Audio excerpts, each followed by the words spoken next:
Society for rural vehicle systems, అదేవిధంగా TMR foundation, తాటి మనమ్మ Ramulu foundation సంయుక్తాధ్వర్యంలో ఏర్పాటు చేసిన గవర్నింగ్ సభ్యులు సుధాకర్, స్నేహ సొసైటీ స్వచ్ఛంద సేవా సంస్థ 1992లో నిజామాబాద్ జిల్లాలో ఏర్పాటు చేయడం జరిగింది. దాదాపుగా 34 సంవత్సరాలుగా వివిధ కార్యక్రమాలను చేపట్టి మరి విజయవంతంగా నిర్వహిస్తుంది. ప్రస్తుతం మనం అందులో ప్రత్యేక పాఠశాల, సో దానికి ప్రిన్సిపల్గా జ్యోతి గారు ఉన్నారు. అందులో 95 మంది అందరూ విద్యార్థులు చదువుకుంటారు. అదేవిధంగా మానసిక వికలాంగుల పాఠశాల, దానికి ప్రిన్సిపల్గా రాజేశ్వరి గారు ఉంటారు. దానికి 180 మంది, అందులో 180 మంది మానసిక వికలాంగులు విద్యార్థులు చదువుకుంటారు. సో ఈ రెండే కాకుండా మనకి మీ అందరూ తెలిసిన విధంగా టార్గెట్ ఇంటర్వెన్షన్ ప్రాజెక్ట్ నిజామాబాద్లో, అదేవిధంగా మంచిర్యాలలో 2 జిల్లాల్లో నిర్వహిస్తున్నాము. సో నిజామాబాద్ నుంచి మనకి చాలామంది సిబ్బంది కూడా ఈరోజు ఈ కార్యక్రమంలో పాల్గొంటున్నారు. సో ప్రోగ్రామ్ మేనేజర్ శివాని కూడా కావాల్సింది కోరుతున్నాను. So programme manager Shiva is target intervention ప్రాజెక్ట్ని ఆయన ప్రోగ్రామ్ మేనేజర్గా పనిచేస్తాడు. అందులో మరి నిజామాబాద్ జిల్లాలో ఎవరైతే చాలా ప్రమాదకరమైన వృత్తుల్లో పనిచేస్తున్న మహిళలతోటి స్వలీయ సంపర్కులతో అందులో పనిచేస్తాం. సో అదేవిధంగా మరి మంచిర్యాలలో కూడా సిమిలర్ ప్రాజెక్ట్ ఉంది. మరి అక్కడ కూడా కొంతమంది పనిచేస్తారు. ఆడ కూడా దాదాపుగా ప్రమాదకరమైన వృత్తుల్లో ఉన్న మహిళలు మరి స్వలీయ సంపర్కులతో పనిచేస్తాం. అదే కాకుండా మనకి బైన్సాలో ఒక మానసిక వికలాంగుల పాఠశాల, అదేవిధంగా నిజామాబాద్లో సఖీ వన్ స్టాప్ సెంటర్. సో ఇలాంటి కార్యక్రమాలు దాదాపు 10 కార్యక్రమాలు మనం నిజామాబాద్ జిల్లాలో నిర్వహించుకుంటున్నాము. మరి ఈరోజు మనం తెలంగాణ రాష్ట్ర అవతరణ సందర్భంగా మన విధిగా మరి జాతీయ జెండాని ఆందోళన చేస్తూ మరి తెలంగాణ రాష్ట్ర సాధనలో చేసిన అమరవీరులు ఎవరైతే ఉన్నారో మరి వాళ్ళందరినీ వాళ్ళ త్యాగాలను స్మరించుకుంటూ మరి ఈరోజు కార్యక్రమాన్ని మనం నిర్వహించుకుంటున్నాము. దీని మీద మాట్లాడడానికి పెద్దలు చాలామంది ఉన్నారు. ముందుగా బాబుగౌడ్ సార్ని తెలంగాణ రాష్ట్ర అవతరణ సందర్భంగా మాట్లాడాల్సిన కోరుతున్నాను. మరి ముఖ్యంగా తెలంగాణ ఆవిర్భావ దినోత్సవం మనందరినీ జూన్ 2 మామూలుగా అన్ని టైంలో మాదిరిగా ఏ డేట్ వచ్చినట్టు కాదు. మనం తెలంగాణ సాధించడానికి కొన్ని దశాబ్దాలుగా మనం ఉద్యమం చేయాల్సి వచ్చింది. ఆ దశాబ్దాలలో ఎంతోమంది తమ ప్రాణాలని కోల్పోయారు. మనం ఊరికనే ఇది కూర్చుంటే ఇంట్లో కూర్చుంటే ఇచ్చిన తెలంగాణ కాదు. దీనికోసం ఎంతోమంది త్యాగదారులు ఉన్నారు. వాళ్ళందరినీ కూడా ఈరోజు మనం ఒకసారి స్మరణ చేసుకునడమే కాకుండా వాళ్ళు ఏ ఉద్దేశంతో అయితే తెలంగాణను ఏర్పాటు చేయడానికి తమ ప్రాణాలను త్యాగం చేస్తున్నారో ఆ ఉద్దేశాన్ని నెరవేర్చడానికి మనం అందరం కృషి చేయాలి. అట్లా కృషి చేసి ఈరోజు భారతదేశంలో మన రాష్ట్రాన్ని అత్యుత్తమ రాష్ట్రంగా తీర్చిదిద్దాల్సిన బాధ్యత మనందరిపైన ఉంటుంది. కాబట్టి ఒకసారి వాళ్ళందరినీ కూడా నెరవేర్చుకోవాలి. మరి ముఖ్యంగా 1969లోనే నేను అప్పుడు బహుశా 7వ తరగతిలో ఉండి ఉంటాను. నాకు ఇప్పుడు 65 ఏళ్ళ వయసు. నేను 7వ తరగతి ఉన్నప్పుడే 1969లోనే మనకు తెలంగాణ ఉద్యమం మొదలైంది చెన్నారెడ్డి గారి నాయకత్వంలో. ఆ రోజులలో పాఠశాలల్లో వదిలి పెట్టుకుంటా ఉద్యమంలో మేము లారీల పైన వాటిపైన తిరిగేవాళ్ళం. బహుశా ఇక్కడ ఉండే నా వయసులో ఉంటే అందరూ కూడా చూసుకుంటారు. కాబట్టి ఉద్యమం యొక్క చరిత్ర చాలా ఉంది. ఆ చరిత్రను మనం ఈరోజు తెలుసుకొని దానితో మనం స్ఫూర్తి పొందాలి. అప్పుడే మనము ఈ అట్లీజం కొరకు కానీ ఈ కార్యక్రమానికి కూడా ఒక సార్థకత అనేది ఉంటుంది. అన్ని పండుగలాగా ఇలాంటి కూడా మనం జనరల్గా పండుగ చేసుకొని మళ్ళీ తెల్లారి మర్చిపోవడం కాకుండా మన ఉద్యమం లోపల వివిధ దశలలో ఏమేమి జరిగింది అనేది విషయాలలో కొన్ని మీ ముందు ఉంచుతాను. అయితే మొట్టమొదట 1949లోనే తెలంగాణ ఉద్యమం మొదలైంది. తెలంగాణ ప్రజా సమితి అని మధు చెన్నారెడ్డి 1969లో స్టార్ట్ చేశాడు. ఇప్పుడు తెలంగాణ రాష్ట్ర సమితి కేసీఆర్ చేసిండు. అంతకంటే ముందే 1969లో తెలంగాణ ప్రజా సమితి అని మర్రి చెన్నారెడ్డి స్థాపన చేసేసి ఆ రోజు అందరినీ ఐక్యం చేసేటువంటి విద్యార్థులను వాటి నాయకులను అందరినీ ఐక్యం చేశాడు. కానీ ఆ రోజు ఉండే ప్రభుత్వము ఆయన ఉద్యమాన్ని ముందరి పోనీయకుండా అణచివేశారు. ఏవో ప్రలోభాలు పెట్టి ఏదో పెట్టి అణచివేయడం జరిగింది. అట్లా అది కొంతవరకు మరుగునపడ్డది. తిరిగి రెండవ దశ లోపల 2001లో కేసీఆర్ గారు టీఆర్ఎస్ను స్థాపించాడు. తెలంగాణ రాష్ట్ర సమితి. తెలంగాణ రాష్ట్ర సమితి స్థాపించిన తర్వాత ఆయన ఉద్యమం లోపల కొన్ని అనూహ్యమైన సందర్భాలు ఉన్నాయి. వాటి గురించి మనము తెలుసుకోవాలా. అది నవంబర్ 29 ఆయన అమరణ నిరాహార దీక్ష కూర్చున్నాడు. కేసీఆర్ చచ్చుడు తెలంగాణ వచ్చుడు అనే ఉద్దేశంతో ఆయన ఆ రోజు ఘోరమైన నిరాహార దీక్షలో కూర్చుంటే దాంతో ప్రజలందరూ కూడా కళ్ళు తెరుస్తారు. అరే ఇది ఎక్కడికో దాటిస్తుంది, దీన్ని ఇంకా పైకి తీసుకోవాలని చెప్పేసి తప్పనిసరి అయిన పరిస్థితుల్లో ఆయన నిరాహార దీక్షను కూడా తప్పించేసి అరెస్ట్ చేసి తీసుకుపోవడం అట్లాంటివి జరిగింది. అయినప్పటికీ కూడా ఆయన ఊరుకోకుండా తిరిగి మళ్ళీ బయటకు వచ్చిన ఆరోగ్యం బాగైన తర్వాత బయటకు వచ్చిన తర్వాత కూడా రెండోసారి మళ్ళీ అందరినీ ఐక్యం చేసి ఉద్యమం చేయడానికి కోరుకుంటే అప్పుడు 2009 డిసెంబర్ 9న మొట్టమొదట కేంద్ర ప్రభుత్వం ఒక తొలి ప్రకటనను చేసింది. అప్పటిదాకా మనం ఎన్ని ఉద్యమాలు చేసినా ఏం చేసినా ప్రైవేట్కి ఎట్లనే వరుకుంటారు, 4 రోజులు అయినక్కడ మళ్ళీ ఎవరి ఇంట్లో వాళ్ళు ఉంటున్నారని అనుకున్నారు. కానీ ఉద్యమం యొక్క తీవ్రతను గమనించిన తర్వాత డిసెంబర్ 9లో కేంద్ర ప్రభుత్వం మొట్టమొదటి ఒక ప్రకటనను విడుదల చేసింది. ఏంటంటే మీ సమంజసం, మీరు కోరిక కూడా సమంజసంగా ఉంది, దాని పట్ల కేంద్ర ప్రభుత్వం కూడా ఒక ఆలోచన చేస్తుందని మొట్టమొదటి ప్రకటన డిసెంబర్ 9, 2009లో వచ్చింది.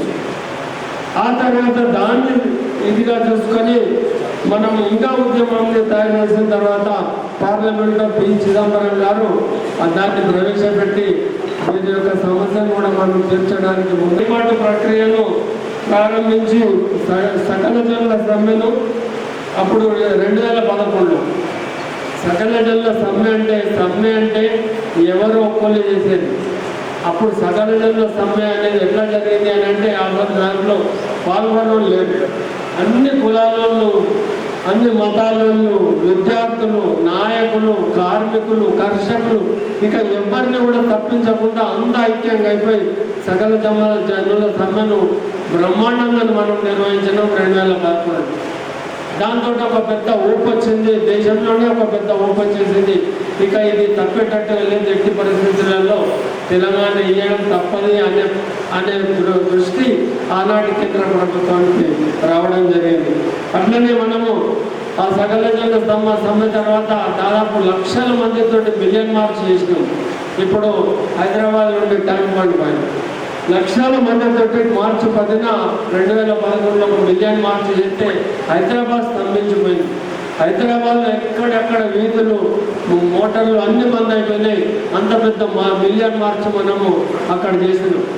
దాని తర్వాత కూడా తెలంగాణ మార్చ్ కూడా 2012లో హైదరాబాద్లో భారీ ర్యాలీ చేసినాం. ఇవన్నీ చూసిన తర్వాత కేంద్ర మంత్రివర్గం ఏం చేసింది, 2013లో ప్రభుత్వము మన కోరికను మన్నించి తెలంగాణ ఏర్పాటుకు కావాల్సిన అన్ని ఏర్పాట్లు పార్లమెంట్లో ప్రవేశపెట్టారు.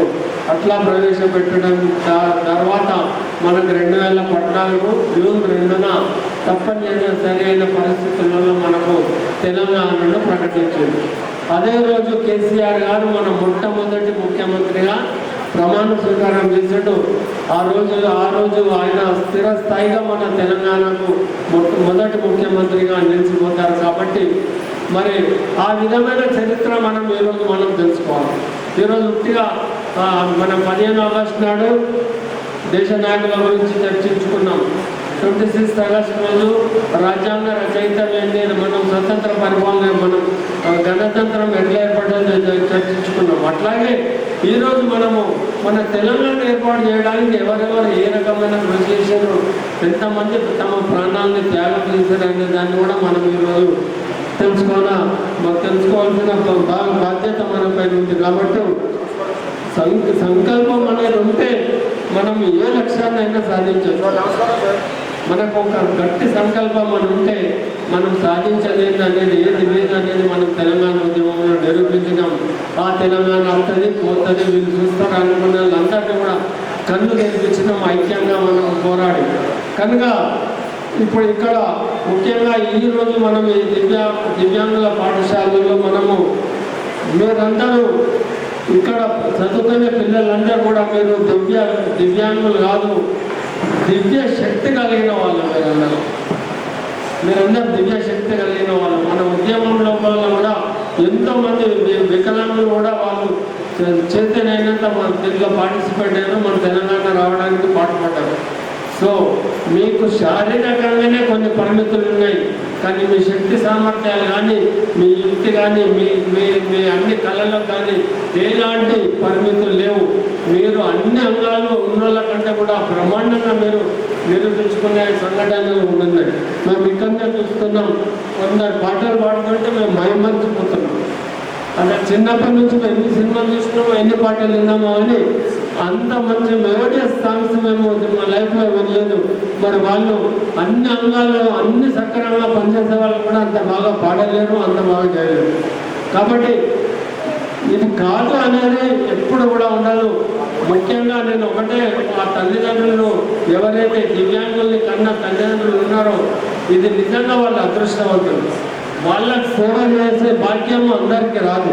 ఆ భగవంతుడు మిమ్మల్ని ఏర్పడి మరి వాళ్ళకి తల్లిదండ్రులుగా ఇచ్చారు. కాబట్టి మీరు ఎంతో దేవుడి దృష్టిలో కూడా మీరు మా గొప్పలు, మీరు అట్లాంటిది మాకు రాదు అది.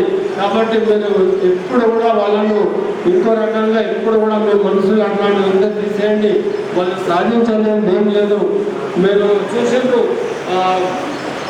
పంజాబ్ పార్టీలు అన్నట్టానే మొట్టమొదటి ఐఏఎస్ ఆఫీసర్ మన ఇండియాలో.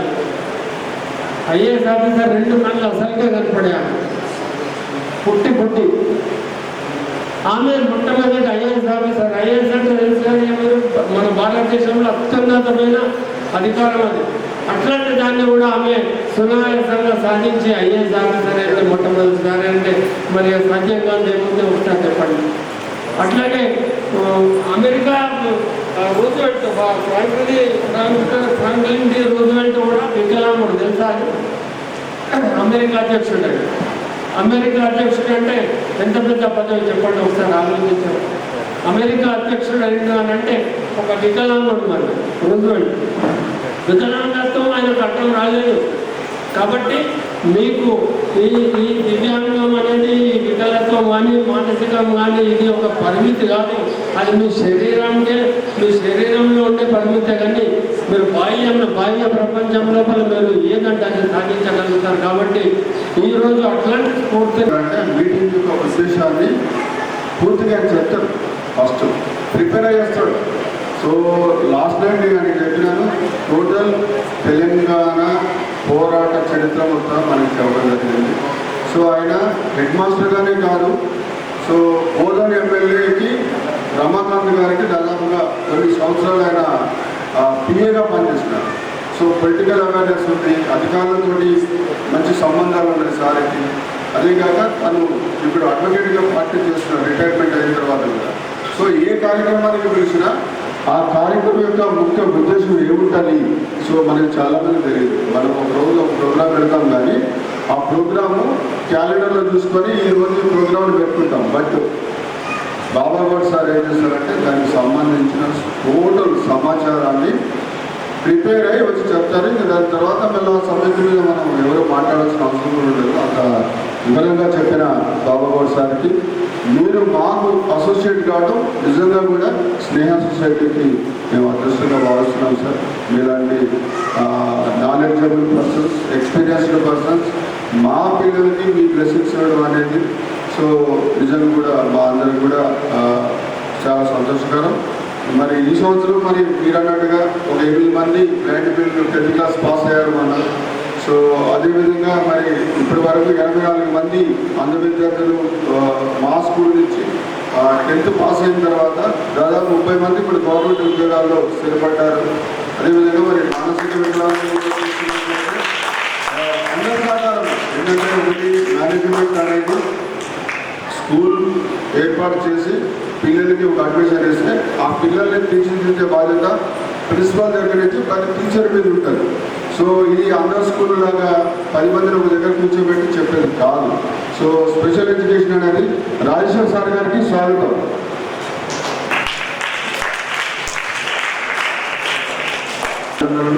సో మరి నాకు మంచి మాటలు చెప్పిన బాబు సార్కి ధన్యవాదాలు తెలియజేస్తూ మరి రాజేశ్వర్ సార్కి వెల్కమ్ చెప్తూ మరి జీవన్రావు గారిని మాట్లాడాల్సి కోరుతున్నాను.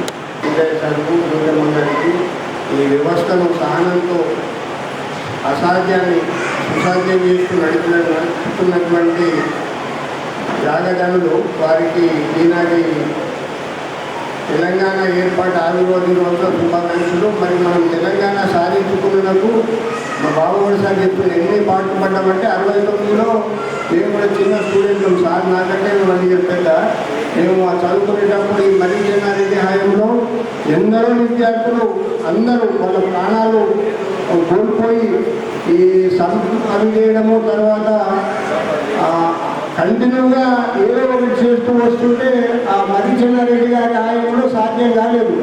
ఆయనను ప్రలోభాలకు గురి చేసి కొంచెం తప్పుడుతో పట్టించి దాన్ని ఆ యొక్క ఉద్యమాన్ని నీరుగార్చినారు. అదే పట్టుతో మళ్ళీ ఈ 2001లో కేసీఆర్ గారు తను సత్తుడు తెలంగాణ వత్తుడు అనే ఆలోచనతో నినాదంతో ముందుకొచ్చి అందరినీ చైతన్యవంతులు చేసి ఉద్యోగస్తుల్ని సకల జనుల సమ్మెలో మా పోలీస్ వ్యవస్థ క్రమశిక్షణతో ఉన్న కానీ మనసులో మాకు రావాలి, నీళ్లు కావాలి, నిధులు కావాలి, ఉద్యోగం కావాలనే ఉద్దేశంతో మనసులో బాగా కానీ విధి నిర్వహణలో చేయక తప్పదు. తప్పు చేసే వాళ్ళని తీసుకుపోవడం మన వాళ్ళైనా ఎవరినైనా ఆ నిబంధనలు లోపడి సేవ చేయడమే. కానీ మా తెలంగాణ ఎప్పుడు వస్తుందనే అందరం ఒక ఆశజీవులమై ఆనాడు సోనియమ్మ కానీ సుష్మా స్వరాజ్ గారు కానీ వీళ్ళందరూ మన బాధను ఎప్పటికైనా ఇయ్యక తప్పదనే సమాలోచనతో మనకు తెలంగాణ ఇచ్చింది. ఆ తెలంగాణను కాపాడుకోవాలంటే మనమందరం సుస్మితులమై అంటే మంచి నిష్ణాతులమై చదువుకున్నాను. ఈ విద్యా వ్యవస్థకు చార్జ్ చేస్తున్నటువంటి సేవలు మీరు చదువుకునే మీరు నాటి డిసేబుల్డ్ పర్సన్ మీకున్న జ్ఞానం ఎవరికి ఉన్నది. మనం అనుకుంటాం అయ్యో మేము వికలాంగులము ఓటున్నదని కాదు. చిన్నప్పుడు 1981లో మాకు ఒక నిశ్చిత ఒక నైట్ ఆఫ్ ది స్కార్పియన్ ఒక పోయం ఉండే. వాళ్ళ నానమ్మ బ్లైండ్, వాళ్ళ అమ్మ బియ్యం సంఖ్యలో నుంచి బియ్యం తీసుకొస్తుంటే ఆమెకు తేలు కలుస్తుంది. అయినా దాని ఒక పోయం రాశాడు నైట్ ఆఫ్ ది స్కార్పియన్ అని. ఇంటర్మీడియట్ ఇంగ్లీష్లో పోయిట్లో పద్యం ఉంది. అంటే జ్ఞానం బ్రహ్మస్వరూపం. వాళ్ళ అమ్మ నానమ్మ బుద్ధినే కూడా మన్మడికి సాయం చేస్తే ఆయన ఒక కవి. మనలో పట్టుదల ఉంటే ఈచ్ అండ్ ఎవ్రీథింగ్ పాసిబుల్. అంటే కవులు ఉట్టిగా పుట్టలే. ఇప్పుడు ఇక్కడ నన్నయ్య ఎర్రప్రేగడ మన వాళ్ళే. మనం ఎన్ని రాసిన పుస్తకాలలో నువ్వు రామరెడ్డి చదువుకుంటే ప్రతి సాధ్యం. విద్యాధనం జగత్మూలం, ధనం మూలం విధంగా జేబులో 10 రూపాయలు ఉంటే బాబాయ్ సార్ నాకు చాలా ప్రాంతం అయిపోతాయి. కానీ జ్ఞానాన్ని తస్కరించలేము, ధనాన్ని తస్కరించవచ్చు. పూర్వుడు ధనాన్ని తస్కరించడు కానీ జ్ఞానాన్ని తస్కరించలేదు. తెలుగులో పద్యం ఉంది. ఆ సార్లు మేము ఏం చేయలేము చిన్నపిల్లలు, కానీ ఇంకా ఎన్నో ఉన్నాయి. వాటిని మనం అనుకరించి విద్య వాళ్ళు సారు గౌతమ్మ గారు మా సిద్ధయ్య సార్ చేస్తున్న త్యాగం 30 ఏళ్ళ యజ్ఞం లాంటి సేవ. ఇది దండయజ్ఞం కాదు, శ్రమ యజ్ఞమే. ఆశించి చేసేది కాదు. మేమనుకుంటాం అప్పుడప్పుడు ఈ వ్యవస్థకు వచ్చి ఇక్కడ కూర్చోవడము మాకు దేవుడు కల్పించినటువంటి ఒక వరం. బాష్పాలు ఒక్కోసారి వాళ్ళ పరిస్థితి చూస్తుంటే ఆనంద బాష్పాలు రాలిపోతున్నారు. అంటే మనం చేసేది మానవ సేవయే మానవ సేవ. చిన్నగా మా బాబు సార్ కదా సార్ మనకి ఇదేం చెప్పాలి డైరెక్ట్ పోయి మనం చేసేది మనం చేయాలి. భగవంతుడు స్కూళ్ళల్లో పాఠాలు చెప్పడం ఇదొకటే కాదు. ప్యారాలీగల్గా ఉంది. మేము లా జ్యుడిషియల్ ప్రకారం ఒక 15-20 క్లాసులు చెప్పినాం అప్పుడు రసూల్పి అమ్మన్నప్పుడు. అంటే త్యాగం మరవరానికి మాకేమవుతుంది. 65 ఏళ్ళలో కూడా మనం ఆరోగ్యం మహాభాగ్యం, విద్యాధనం జగత్మూలం. హాస్పిటల్ పోకూడదు. హాస్పిటల్లో చూస్తలేదు వాడు 10-20 చేస్తాడు. తెలంగాణ సాధించుకున్న కళలు నెరవేరాలంటే మనం ప్రతి ఒక్కరము శ్రమజీవులమై నా తెలంగాణ కోటి రత్నాల విన్నాడు గలగలామనే గోదావరి అన్నిటి పాడి పంటలు కూడా మనం సంస్కృతిని పండించుకుంటున్నాము. అన్ని విధాల మనం ఉద్యోగాలలో ముందుండి అనుకున్న కళలు నెరవేరాలంటే మనం అనాథాశ్రమంలో సేవ చేయాలి, మరియు శ్రమ చేయాలి, తల్లిదండ్రులకు కూడా పేరు తీసుకురావాలి. ఈ అవకాశం వచ్చినటువంటి పెద్దలు సిద్ధయ్య సార్కు, స్నేహ సొసైటీకి మరొకసారి మేము తలవంచి నమస్కారం ఎప్పటికీ రుణపడి ఉంటాం. మాతో అయినంత సేవ వృద్ధాప్యం కాదు, యువకులమని మేము సేవ చేస్తామని ఈ సందర్భంగా నేను విశ్వసిస్తున్నాను. ఇది ఇక్కడ మన నిజామాబాద్ జిల్లా జైల్లోనే దాశరథి గారు మొదలుపెట్టారు. ఆనాటి నుంచి ఉద్యమం ఈనాటి వరకు కొనసాగి మొత్తం మీద మన తెలంగాణ మనం సాధించుకున్నాం. ఈరోజు తెలంగాణ ఆవిర్భావ దినోత్సవం సందర్భంగా ప్రతి ఒక్కరికి శుభాకాంక్షలు జరుపుకుంటూ వేదిక మీద ఆశీర్వదించిన వారికి, అదేవిధంగా ఇచ్చేసిన వారికి అందరూ కూడా నమస్కారాలు తెలుపుతున్నాం.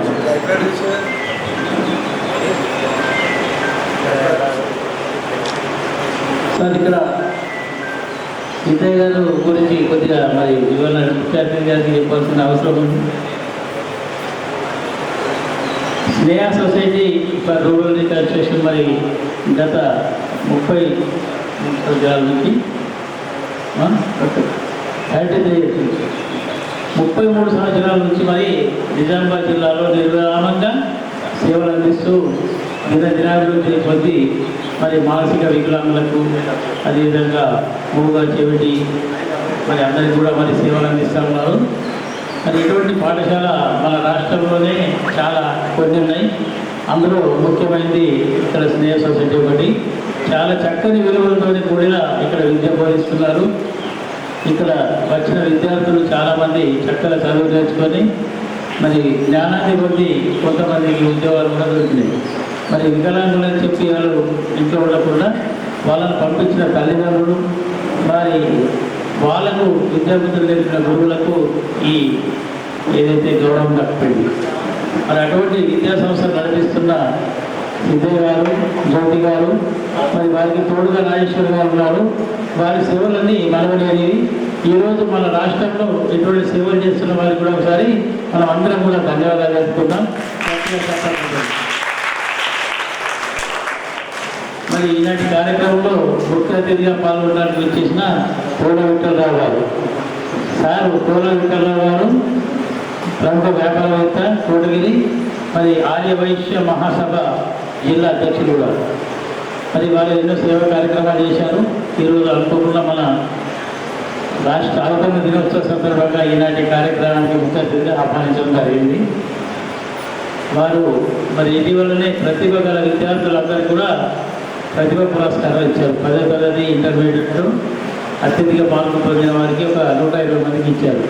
అదేవిధంగా అనాథ శరణాలయంలో చదువుకున్న 3 విద్యార్థులకు కూడా మరి బహుమతులతో పాటు ఆర్థిక పురస్కారం కూడా అందజేశారు. మరి ఇలాంటి కార్యక్రమాన్ని చేసిన మాయవ రాజేష్ గారి గురించి మనం నిజామాబాద్ జిల్లాలో తెలియని వాళ్ళు ఉన్నారు, వినియోగదారుల సంఘము, అదేవిధంగా వాళ్ళ మిత్రులు మరి ఇద్దరు కూడా పిఎల్వి మరి బావగౌడ, జీవనరావు గారు, వీరిద్దరు కూడా మరి వాళ్ళ పాఠశాలలో జరిగిన అన్ని కార్యక్రమాలకు ఇచ్చేసి వారి అమూల్యమైన సేవలు అందిస్తున్నారు. వారి సేవలు ఇంకా మన పాఠశాలకు చాలా అవసరం ఉన్నది. ముఖ్య సుధాకర్ గారు మన పాఠశాల గవర్నింగ్ బాడీ మెంబరు, మరి ఇట్లాగే నానాథ్ గారు ఆయన సేవా కార్యక్రమాల్లో పాల్గొంటున్నారు. చెల్లగంగా గారు వారు కూడా అనేక సేవా కార్యక్రమాల్లో పాల్గొంటున్నారు.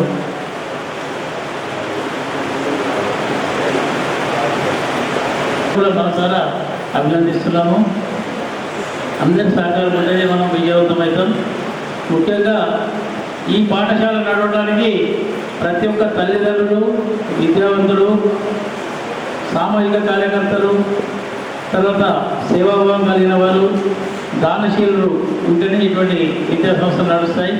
ఇటువంటి నడుస్తేనే మన పిల్లలకు కూడా భవిష్యత్తు ఉంటుంది. చాలామందికి మరి పిల్లలను మానసిక వికలాంగులను చేర్పించాలంటే నిజామాబాద్ జిల్లాలో మంచి పాఠశాల లేక ఇబ్బంది పడుతున్నారు. కొంతమంది అయితే హైదరాబాద్కు షిఫ్ట్ అయ్యి అక్కడ స్కూళ్ళలో చదివిస్తున్నారు. అంటే ఒక పిల్లల కొరకు వాళ్ళ కుటుంబం కూడా హైదరాబాద్ వెళ్ళి ఆ పాఠశాలలో వేసి అక్కడ ఉంటున్నారు. అంటే కనీసం ఒక్కొక్కరికి 50,000 నెలకు ఖర్చు వస్తుంది. అటువంటిది ఇక్కడ మనం ఉచితంగా విద్యను అందిస్తున్నారు. కొంత నామినల్ ఫీజు కూడా ఉన్నది. కాబట్టి అవన్నీ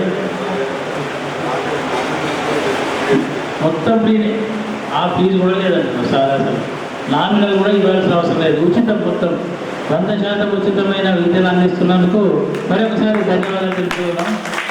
మరి పాఠశాలలో మనము తప్పకుండా దీన్ని ప్రోత్సహించాల్సిన అవసరం ఉన్నది. మరి ప్రభుత్వం నుంచి చక్కగా నిధులు వచ్చినా రాకుండా నడిపిస్తున్నారు. ఒక్కోసారి 3 ఏళ్లకు నిధులు వస్తాయి, అయినా దాన్ని కష్టపడి నడిపిస్తున్నారు. మరి అది కూడా మన తల్లిదండ్రులు అర్థం చేసుకోవాలా.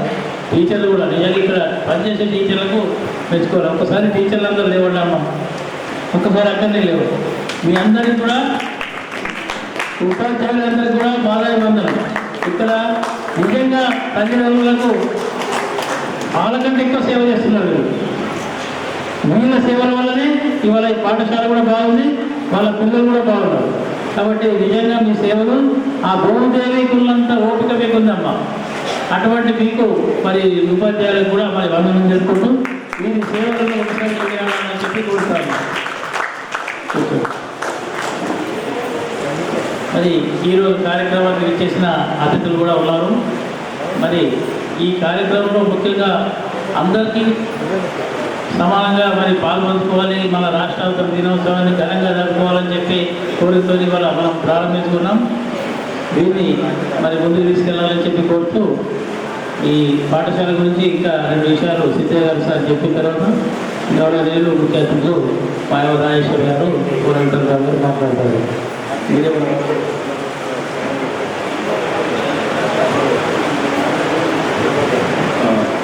ధన్యవాదాలు వీరేశం సార్. వీరేశం సార్ యాక్చువల్గా మా గవర్నింగ్ బాడీ సభ్యులు. సార్ నాకు 30 సంవత్సరాల నుంచి పరిచయం. 1996లో ఒక బాల కార్మికుల పాఠశాల నిర్వహించడం జరిగింది. ఎవరైతే అప్రాపరేట్ ఏజ్లో స్కూల్లో లేకుండా స్కూల్ బయట ఉంటారో ఆ పిల్లల్ని మనం స్కూల్లోకి ఎన్రోల్ చేసుకొని వాళ్ళకి ప్రిన్సిపల్స్ లాగా ఏర్పాటు చేసి వాళ్ళని ఎడ్యుకేట్ చేసి వాళ్ళ నార్మల్ స్కూల్స్లో మెయిన్ స్కూల్ చేసినాం. సో ఆ కార్యక్రమంలో సార్ ఫీల్డ్ ఆఫీసర్గా ఉండేవాళ్ళు. అప్పటి నుంచి నాకు పరిచయమే. సో సార్ రిటైర్ అయిన తర్వాత మరి సార్ని ఆర్గనైజేషన్లోకి తీసుకోవడం జరిగింది. సో వారి సహకారం కానివ్వండి, వాళ్ళ గైడెన్స్ కానివ్వండి, ఆయన మెంటర్షిప్ కానివ్వండి, మరి స్నేహ సొసైటీకి చాలా ఉపయోగపడతాయి. సో స్నేహ సొసైటీ గురించి మరి మన ముఖ్య అతిథి అవగాహన కోసం ఒక 2 నిమిషాలు మళ్ళీ మాట్లాడతాను. ఆల్రెడీ మాట్లాడింది అది. సో స్నేహ సొసైటీ అనేది 1992 సంవత్సరంలో నిజామాబాద్ జిల్లాలో ఏర్పడింది. ఇది ప్రొఫెషనల్ సోషల్ వర్కర్స్ తోటి ఏర్పడింది. నేను కూడా అమెజాన్లో పూనా యూనివర్సిటీ చదువుకొని మాస్టర్ ఆఫ్ సోషల్ వర్క్ అయిపోయిన తర్వాత నేను గాంధీ సెంటర్లో ప్రాజెక్ట్ ఆఫీసర్గా పనిచేయడం జరిగింది. నేను నా మిసెస్ జ్యోతి. సో మేమిద్దరం అమెజాన్లో చదువుకునేటప్పుడు అనుకోవడం జరిగింది ఏంటంటే ఒక సంస్థ అనేది ఏర్పాటు చేద్దాం అనేది. మరి ఒక 2-3 సంవత్సరాలు పనిచేసాము. అది కూడా ఎక్స్పీరియన్స్ కోసం పనిచేయడం జరిగింది. కొంత ఎక్స్పోజర్ ఉండాలి, ఫీల్డ్లో పని ఉండాలి అనే ఉద్దేశంతో మరి మేము 2 సంవత్సరాలు ప్రాజెక్ట్ ఆఫీసర్గా, తను అడ్మినిస్ట్రేటివ్ ఆఫీసర్గా పనిచేయడం జరిగింది. తర్వాత 92లో మరి స్నేహ సొసైటీ అనేది ఏర్పాటు చేసినాం. ప్రస్తుతము మా ఆర్గనైజేషన్లో దాదాపుగా 9 యాక్టివిటీస్ ఉన్నాయి. ఒకటి మానసిక వికలాంగుల పాఠశాల ఉంది, ఒకటి ఇంక్లూజివ్ ఎడ్యుకేషన్ సెంటర్ ఉంది, అందులో ప్రత్యేక పాఠశాల ఉంది, డిస్ట్రిక్ట్ రీసెర్చ్ సెంటర్ ఉంది, సఖీ వన్ స్టాప్ సెంటర్ ఉంది, HIV ప్రివెన్షన్ ప్రాజెక్ట్ నిజామాబాద్లో మంచిర్యాలలో ఉంది, అదేవిధంగా డిపార్ట్మెంటల్ గ్రాడ్యుయేట్ స్కూల్ బైసాలో ఉంది. సో అదే కాకుండా ఇంకా అదర్ ప్రోగ్రామ్స్ కూడా మరి రైతులకు సంబంధించిన FPOలు కానివ్వండి, వాట్సాప్స్ కానివ్వండి. సో ఇవన్నీ కూడా కార్యక్రమాలు నిర్వహిస్తూ ఉన్నాము జిల్లాలో. సో మరి ఇంతకుముందు సార్ చెప్పారు 180 మంది మానసిక వికలాంగులు మన పాఠశాలలో చదువుకుంటారు. వాళ్ళందరూ కూడా ఉచితంగా విద్యనే కాదు, వాళ్ళకి ఉచిత హాస్టల్ సదుపాయం కల్పించడం జరిగింది. వాళ్ళకి ఉచిత రవాణా సౌకర్యం. మనకి 2 స్కూల్ బస్సులు ఉన్నాయి. 2 స్కూల్ బస్సుల్లో కూడా పిల్లలు ఇంటి దగ్గర నుంచి కలెక్ట్ చేసుకుంటాము, మళ్ళీ వాళ్ళ ఇంటి దగ్గర వదిలేస్తాం. ఇదంతా కూడా ఉచితంగా సేవలు అందిస్తున్నాము. ఈ 180 మందికి పనిచేస్తానికి మన దగ్గర 49 మంది స్టాఫ్ ఉన్నారు. సో అందరూ మా దగ్గర బడ్జెట్ లేకపోయింది ఇప్పుడు, బట్ 49 స్టాఫ్ ఈ 180 మంది కోసం పనిచేస్తారు. అదేవిధంగా బ్లైండ్ పాఠశాలలో 95 మంది విద్యార్థులు ఉన్నారు. 1 నుంచి 10 తరగతులు క్లాసెస్ ఉన్నాయి అక్కడ. సో అందులో వాళ్ళకి పనిచేస్తానికి 20 మంది పనిచేస్తారు. ఈ 220 మందికి పనిచేస్తానికే 69 మంది సిబ్బంది మన దగ్గర మనం ఎంప్లాయ్ చేసుకోవడం జరిగింది. వీరికి సేవలు అందిస్తున్నాము. సో వీళ్ళు కూడా మరి మానసిక వికలాంగులు మనకి సమాజంలో మనకు తెలుసు చాలా చిన్న చూపు. ఇందాక సార్ అన్నారు కదా, ఇక్కడ స్కూల్స్ లేక హైదరాబాద్ పోయి పిల్లలు చదివించుకుంటారని. కాదు, ఇక్కడ లోకల్లో ఉన్న ప్రజలకి తమ పిల్లలు మానసిక వికలాంగులను తెలవదు. ఎక్కడో దూరం పెట్టేస్తే ఆ పిల్లవాడు ఎక్కడ ఉంటాడు కాబట్టి ఈయన పిల్లలకు తెలవకుండా ఉండడం కోసం హైదరాబాద్ పెడతాడు. సో ఇక్కడ స్కూల్స్ లెక్క కాదు, స్కూల్స్ స్నేహ సొసైటీ నడుపుతుంది, ఇంకా అదర్ స్వచ్ఛత సేవా సంస్థలు ఉన్నాయి. మండలంలో దాదాపుగా అన్ని మండలాల్లో భవిత స్కూల్స్ ఉన్నాయి, 5 మండలాల్లో శుభోదయం స్కూల్స్ ఉన్నాయి. ఈ స్కూల్స్ నిజామాబాద్ జిల్లాలో వికలాంగుల కోసం పనిచేస్తున్నాయి. బట్ వీళ్ళందరినీ కూడా చాలామంది ఇంకా స్టిగ్మా, డిస్క్రిమినేషన్, చిన్న వీళ్ళు నా పిల్లలు అని చెప్పుకోవడానికి చాలామంది ఇష్టపడరు. ఈ స్టిగ్మా ఇంకా ఉంది. ఎవరైతే పిల్లల్ని యాక్సెప్ట్ చేస్తారో వీడు నా పిల్లవాడు, వీడు నాకు నార్మల్ పిల్లలతో పాటు వీడు సమానమని ఎవరైతే పెంచుతారో ఆ పిల్లలందరూ అభివృద్ధి చెందుతారు. బట్ వేరే ఈ పిల్లవాడు నా కొడుకు అని చెప్తానికి నేను సిగ్గుపడుతున్నా. నేను ఎక్కడో హైదరాబాద్లో వేస్తా, వాడు ఏదైనా 2 నెలలకి ఇంటికి వస్తాడు, ఇంట్లో కూడా వాడిని రూములో పెట్టి బంధిస్తాడు. వాడిని సామాజిక కార్యక్రమాల్లో భాగస్వాములు చేయరు. అంతవరకు ఆ పిల్లలు తల్లిదండ్రులకు భారమే. ఎప్పుడైతే పిల్లల్ని యాక్సెప్ట్ చేస్తామో, ఎప్పుడైతే పిల్లల్ని స్పెషల్ ఎడ్యుకేషన్ సెంటర్లో పెడతామో అప్పుడే వాడు ఎదుగుతాడు, వాడి కాళ్ళ మీద వాళ్ళు నిలబడతారు. నా దగ్గర చదువుకున్న మానసిక వికలాంగులు చాలా మంది నా దగ్గర వొకేషనల్ ట్రైనింగ్ చేసిన తర్వాత ఇప్పుడు ఫ్యామిలీని పోషిస్తున్నారు. అదే వాళ్ళు స్కూల్కి రాకపోతే జీవితాంతం వాళ్ళు తల్లిదండ్రుల మీద ఆధారపడి బతుకుందాల్సి వచ్చేది. వాడికి బట్టలు వేయడం కూడా తల్లిదండ్రులు చేయాలి, స్నానం చేయడం కూడా తల్లిదండ్రులు చేయాలి. మేము మా దగ్గరకు వచ్చిన తర్వాత బ్రషింగ్ నుంచి మేమే నేర్పుతాం. ఫస్ట్ బ్రష్ చేయడం నేర్పుతాము, స్నానం చేసుకోవడం నేర్పుతాము, బట్టలు వేసుకోవడం నేర్పుతాము, తినడం కూడా నేర్పుతాము. ఇదే ప్రత్యేకత. సో ఇలాంటి విద్య మరి చాలామంది పిల్లలు నిజామాబాద్ జిల్లాలో ఇప్పటి వరకు మేము దాదాపుగా ఒక 1400 మంది మానసిక వికలాంగుల్ని స్కూల్లో ట్రైనింగ్ ఇచ్చి పంపించేస్తాం. ఎందుకంటే మనం ఒక ఏజ్ బార్ అనేది ఒకటి ఉంటుంది. 23 సంవత్సరాలు దాటితే స్కూల్లో తీసేసేయాలి. దీనికి కూడా కేంద్ర ప్రభుత్వం 18 సంవత్సరాలే పెట్టింది వీళ్ళ కోసం కూడా. నేను నాతో పాటు ఇంకా కొంతమంది తెలంగాణ మిత్రులు ఢిల్లీ వెళ్ళి కొట్లాడి తెచ్చుకున్నాం. 23 సంవత్సరాల వరకు పెంచుకున్నాం. 18 సంవత్సరాలు అయింది సార్. 18 సంవత్సరాల తర్వాత అసలు సమస్య స్టార్ట్ అవుతుంది. మానసిక వికలాంగుల్లో తల్లిని కొడతాడు, తండ్రిని కొడతాడు, ఇంట్లో ఉన్న వస్తువులను పడేస్తాడు. అసలు స్టార్ట్ అయ్యేది అక్కడ. మరి వీళ్ళని ఏజ్ బార్ పెట్టద్దు అని చెప్పేసి మీరు కొట్లాడితే 5 సంవత్సరాలు పెంచారు. ఇంకా హైకోర్టులో నడుస్తుంది. మేము ఇంకా లాంచ్ చేస్తూనే ఉన్నాం. ఏజ్ బార్ అనేది మానసిక వికలాంగులను కోరుకోవాలి.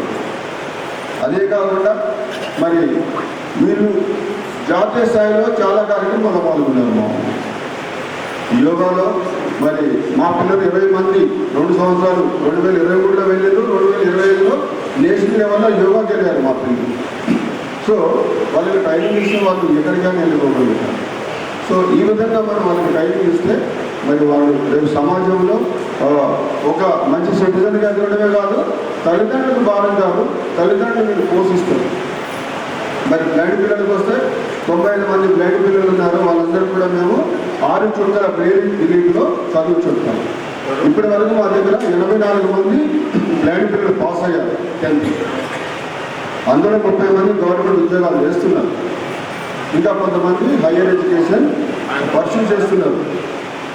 సో ఈ విధంగా మనం మన స్కూల్ పెట్టడం వల్ల మనం చాలామందిని బయటకు తీసుకురావడం పిల్లలని. నిజామాబాద్ జిల్లాలో పైనీర్ ఎన్జిఓ అంటే మొట్టమొదటి ఎన్జిఓ స్నేహ సొసైటీ అంటే 95లో నేను ఒక డాక్టర్ దగ్గరికి వెళ్ళి అడిగినా, సార్ మెంటల్లీ రిటైర్డ్ అంటే నాకు డెఫినేషన్ చెప్పండి అని. అప్పుడున్న కలెక్టర్ అడిగాడు నన్ను, ఒక ప్రపోజల్ ఇవ్వు, నేను ఏదన్నా చూస్తాను మానసిక వికలాంగుల కోసం. ఆయన అన్నాడు, ఏమన్నా పిచ్చిపోరగాడు. సో మానసిక వికలాంగులు పిచ్చిపోరగాడు, sub average of mental intelligence. అంతే, మనకున్న ఇంటెలిజెన్స్ కంటే తక్కువ ఉంటుంది. వాళ్ళకి ఇవ్వాల్సిన రీతిలో వాళ్ళకి విద్యను ఇస్తే మనంత తెలివిగా మనంత యూస్ఫుల్గా కాకపోయినా కానీ వాళ్ళు సమాజంలో పనిచేసే స్థాయికి ఎదగలుగుతారు. ఈ డిఫరెన్సెస్ మనం గుర్తించి పిల్లల్ని చదువుకి పంపిస్తాం.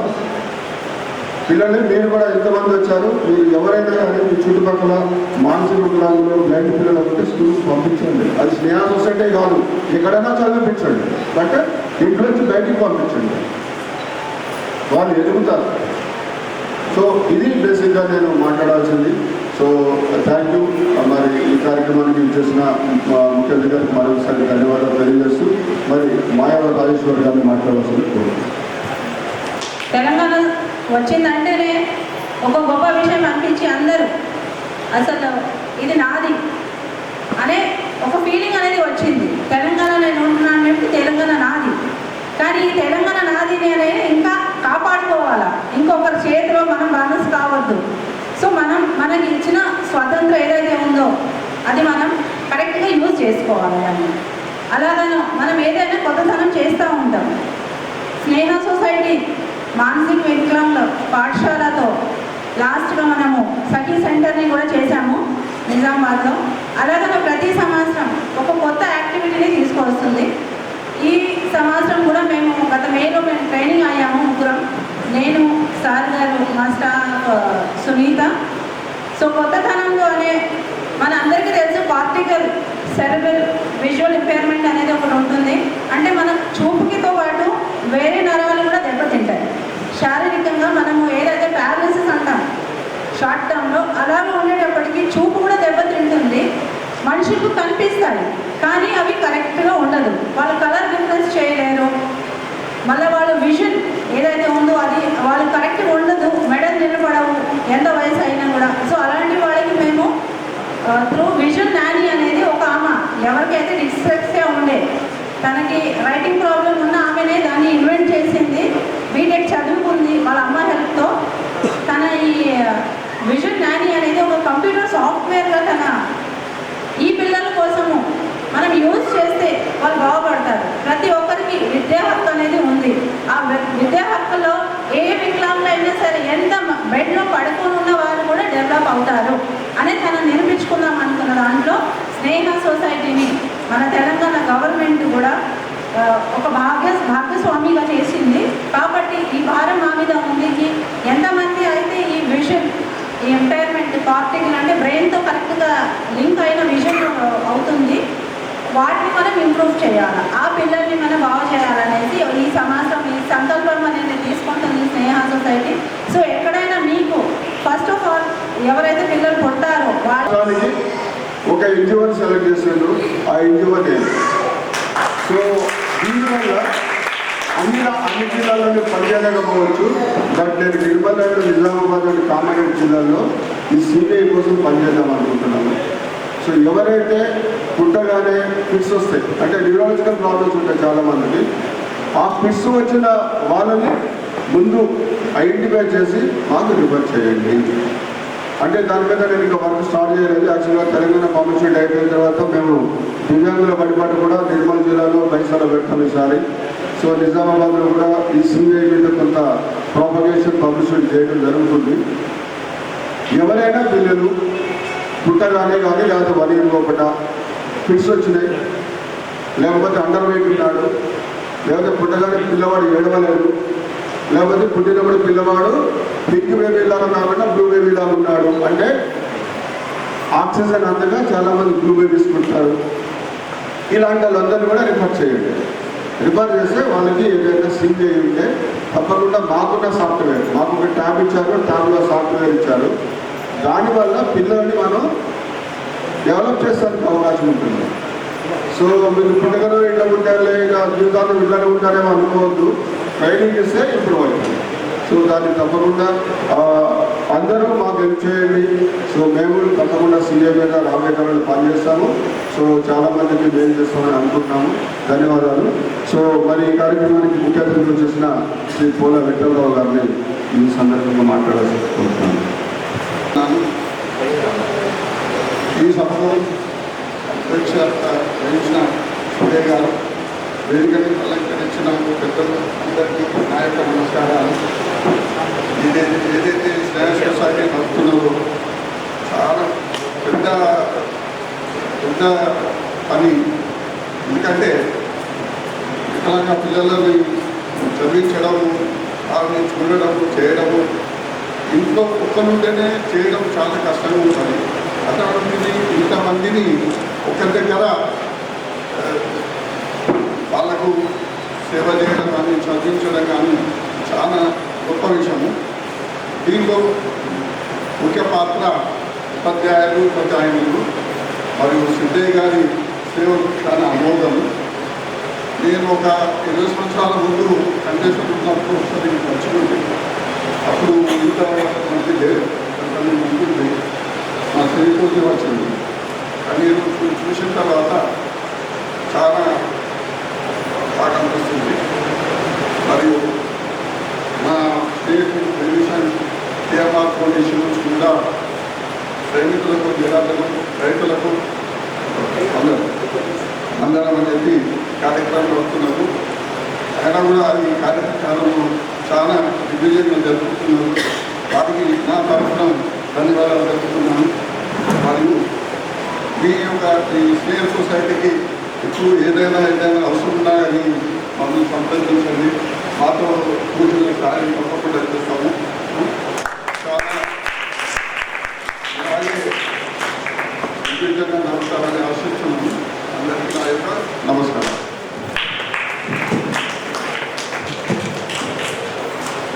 Thank you sir. మరి ఇప్పుడు కార్యక్రమం ఏంటంటే సన్మానం చేయడం, వాళ్ళని గుర్తించడం.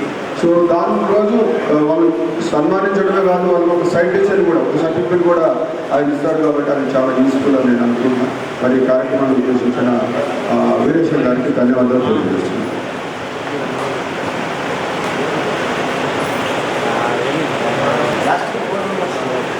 సైనికులకు వందనం, రైతులకు నీరాజనం. జై జవాన్ జై కిసాన్. మనము వీరిద్దరిని జై జవాన్ జై జవాన్. మనము సైనికులకు మరి వారిని గౌరవించుకోవడం మన విధి. మరి వాళ్ళందరినీ గౌరవించుకునే భాగంగా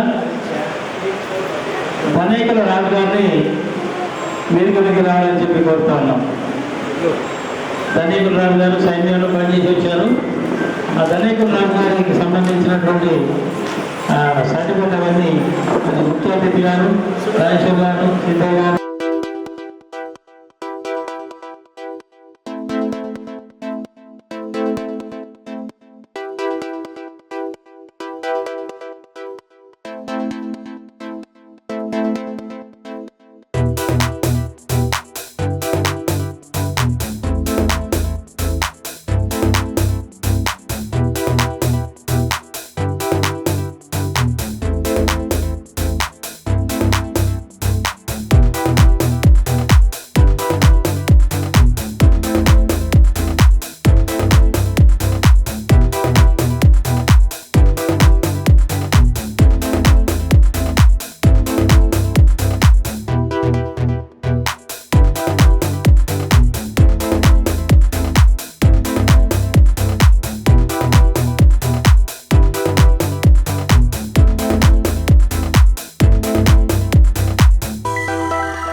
సన్మాన గ్రహీతలందరూ కూడా పేరు పేరున ధన్యవాదాలు సార్. Thank you.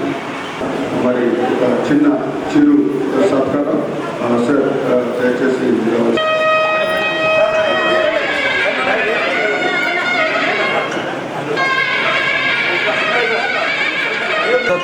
సత్కారం